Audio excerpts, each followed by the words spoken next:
ആക്ഷേപഹാസ്യങ്ങളായാണ് സ്കിറ്റുകൾ മത്സരിക്കാൻ വേദിയിലെത്തുന്നത്. എന്നാൽ നാടകത്തിൻ്റെതിന് സമാനമായ ഒരുക്കങ്ങളൊക്കെയും വേണം താനും. 10 മിനിറ്റിന് വേണ്ടി ലക്ഷങ്ങൾ ചെലവഴിച്ചാണ് പല ടീമുകളും സംസ്ഥാന തലത്തിൽ മത്സരിക്കാനെത്തുന്നത്.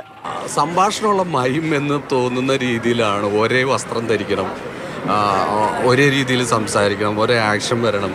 ആ രീതിയിലാണ് സ്കിറ്റുകൾ അവതരിപ്പിച്ച് പോരുന്നതെന്ന് തോന്നുന്നു. സ്കിറ്റ് ശരിക്കും നാടകം തന്നെയാണ്. അത് സറ്റയർ ആവണം. നാടകത്തിൻ്റെ എല്ലാ എലമെൻസും സ്കിറ്റിലുണ്ട്. അപ്പോൾ അതിൻ്റേതായ ചെലവും വരും.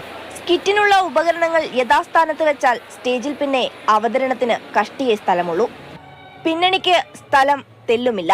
ഭയങ്കര വിഷമം തോന്നാറുണ്ട്.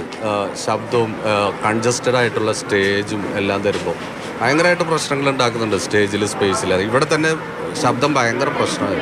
മൈക്കിന്റെ ഫ്രണ്ടിൽ കയറി കളിക്കേണ്ടി വന്നു. അങ്ങനെ അത്രയും സ്പേസ് ഇല്ലേലും ഞങ്ങൾ മത്സരത്തിന് പോയപ്പോൾ ഉണ്ടായിരുന്നതിൽ സ്പേസ് ഇവിടെ കുറവായിരുന്നു. സ്റ്റേജിൽ മാറ്റ് ഉള്ളത് കാരണം എല്ലാ മാറ്റും ജോയിൻ ചെയ്യാൻ വേണ്ടി ഒരു ടേപ്പ് ഒടിച്ചിട്ടുണ്ട്. പക്ഷേ ടേപ്പ് ഭയങ്കരമായിട്ട് ബൾജായി നിൽക്കുന്ന കാരണം ഞങ്ങളുടെ ഈ പ്രോപ്പർട്ടി മൂവ് ചെയ്തിട്ടുണ്ടായിരുന്നില്ല. അപ്പോൾ ടയർ സ്റ്റക്ക് ആയതുകൊണ്ട് ക്ലൈമാക്സിൽ ഒരു ഇത്തിരി ബുദ്ധിമുട്ടി. സംഭാഷണ ശകലങ്ങളാണെങ്കിലോ പാതി വ്യക്തമല്ല. മൈക്കിന്റെ എക്കോ പ്രശ്നം അവതരണ സമയത്ത് പല ടീമിനും വെല്ലുവിളിയായി.